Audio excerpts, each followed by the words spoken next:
Hey guys, how are you doing? I hope you're doing well and continuing to keep safe. I am so glad to have you back. For those who are new here, hey there and karibu sana. My name is Muthoni Kiari. So today we are going to have a candid conversation on why is it that we get broke as soon as we get money. Have you ever felt like you just got money the other day, but it's no longer there? Like as in it's almost not there and you cannot actually tell how it went, so you begin thinking that your money grew wings and went with the birds. Well guys, no, that is not true. Your money didn't grow wings, it's just that you did not come up with proper ways to manage your finances. So in this video we are going to learn how we are going to manage our finances properly. And disclaimer guys, I am in no way a financial advisor, neither am I perfect. I tend to make these mistakes from time to time, but I always find a way to get back up. So the key here is always consistency, guys. So without further ado, let's get into the video.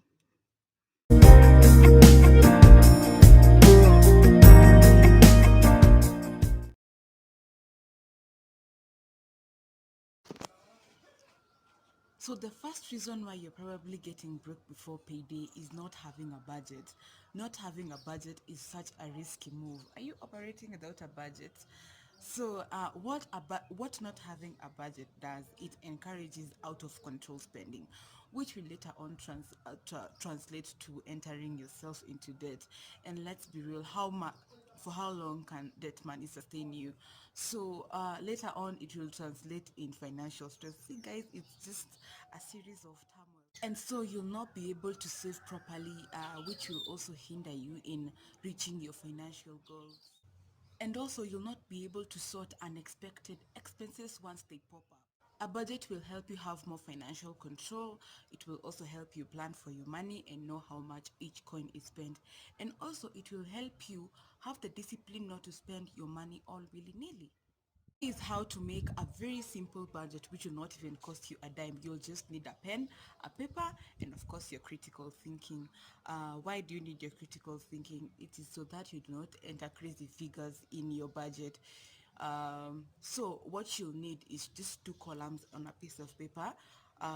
Record your expenses, and against it you rate the amount. If it's transport, you'll need like maybe 15,000 in a month. If it's maybe entertainment, 8,000. Why am I saying critical thinking in a budget? It is so that you don't enter maybe savings 10,000 and entertainment 50,000. That is not realistic at all. You will hinder yourself to reach your financial goals. So the second reason why you're probably broke before payday is spending money that you don't have. In short, I mean debt. When you borrow money either from a friend or an application, that automatically incurs extra expense in your budget, since you will have to part with X amount of money in paying that debt. When especially if it's from an app, when you don't pay that money, it accumulates interest, which will actually lead you into paying much more money than you had intended to. So do not enter, okay, or just avoid debt is not. The third reason is being a penny wise pound foolish, or a pound foolish penny wise. I'm not speaking gibberish, guys. I'm speaking actual words. I'll start with a short story. So last year I really wanted a cake mixer, and I found a really good deal on Jumia because it actually was half the money I had budgeted for. So I went, I ordered, and it was the day of delivery. And guys, trust you me, I had budgeted for a mixer worth 5,000, but I found a good deal which was 2,500. Okay, of course it was a good deal. Like, who would want like whatever we had planned for to be slashed the prices into half? So coming home, because that actual day I was making a banana bread. Coming home that day, it won't even work. It will not even force itself to start. It was such a waste of time and money, and that is what I mean by penny wise pound foolish, because you're chasing small deals when losing a lot of time and money, because as in, what was the whole point of buying a mixer that won't even start? One was pound wise and penny foolish, it which simply means that you invest something in maybe a car or a microwave or a fridge or just anything that will which will make you spend a lot of money for its maintenance.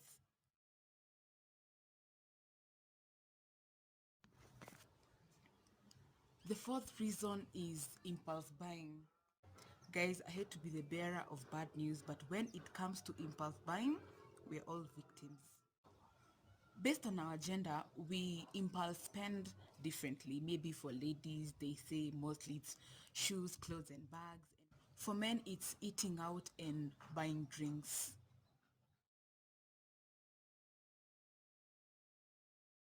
For starters, you have to go to the supermarket with either a physical list or a list in your phone, so that you focus on what brought you to the supermarket. It will not, maybe you see a good candle, like, okay, maybe you see a candle that you've always been wanting and you really really want to buy it. Like, a list will help you focus on exactly what brought you into the supermarket.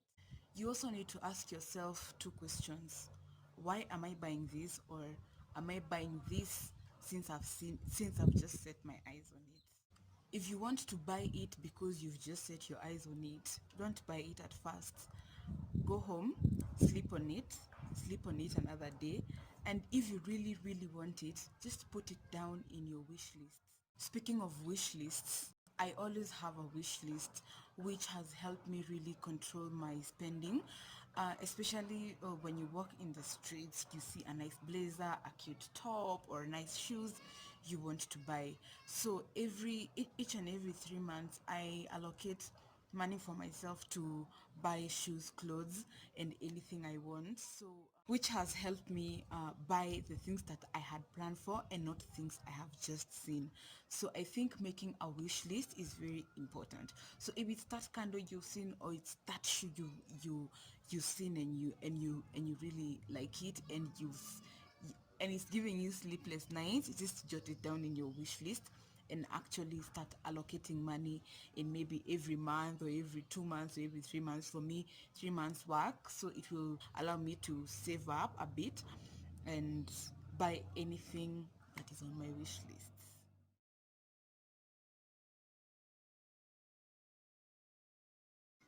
The other tip is going cashless.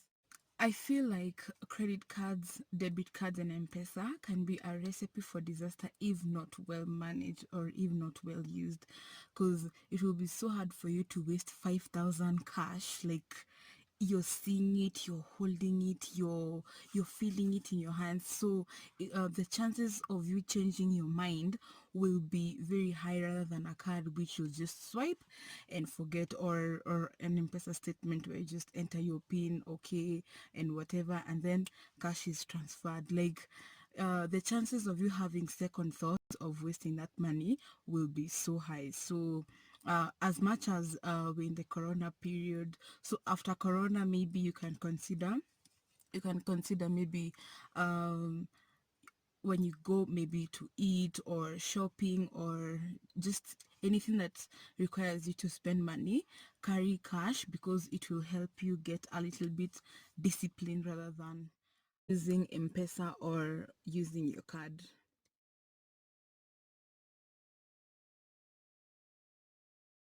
The other thing is not having an emergency fund.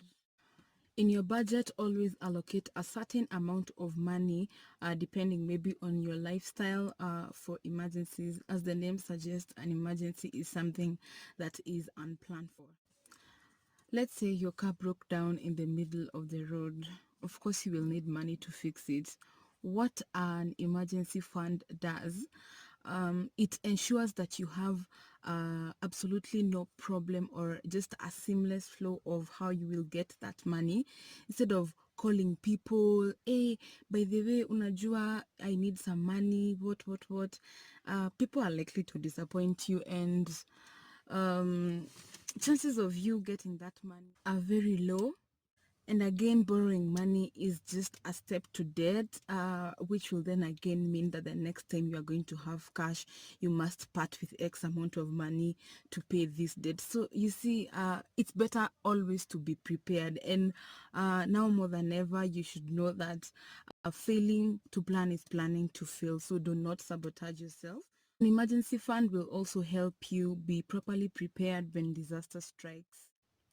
Let's say you lose your job. Of course, you will need to cater for your basic needs, which is food, clothes, and shelter. So you will just remove money from your emergency fund to sustain you until the next time maybe you find your next job or start your business. So an emergency fund is very important. It helps you become more self-sufficient when it comes to the financial aspect, and also it will relieve you of financial stress.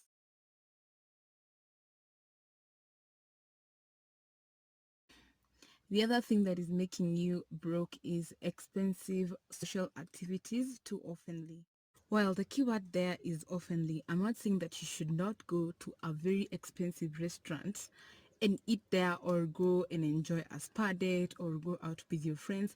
But remember, guys, too much of everything is poisonous.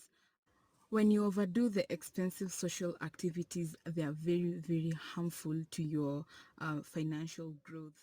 Revisit your budget, see how much you've allocated money for entertainment, and that will give you a guide on what activities you're supposed to indulge in and how many times you're supposed to participate in those activities.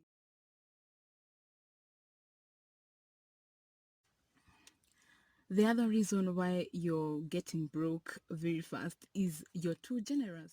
Guys, I'm going to say this for the umpteenth time, but too much of everything is poisonous. Be generous, help out your neighbor, but remember you can only do so much. Plus, have you ever felt there are these types of people in your circle? Um, you lend them money, they promise to return it, but they won't. The reason why they're not returning your money, it's because they know you're too generous and they can get away with it. So don't be too generous, because remember, at the end of the day, this is hard earned money. It's not money you're collecting from the road or plucking from trees. This is hard earned money. So sometimes be stingy, because there's some people who will just always take advantage of your generosity. My next two tips are pro tips, and my first one is buying in bulk.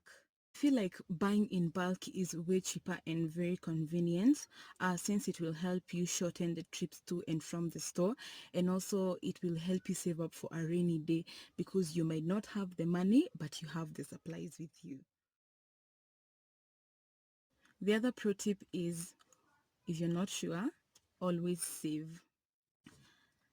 If at the end of your saving, spending, and investing, you still find that you have a little bit more cash on your hands, don't rush to spend it. Just save it. You never know. So guys, thank you so much for staying till the end of this video. I'm so glad to always have you here. It's always a pleasure. If you like what you see, please like, subscribe if you haven't already, and also hit the bell button so that YouTube alerts you every time I upload a video. Before signing out, and I'll see you later.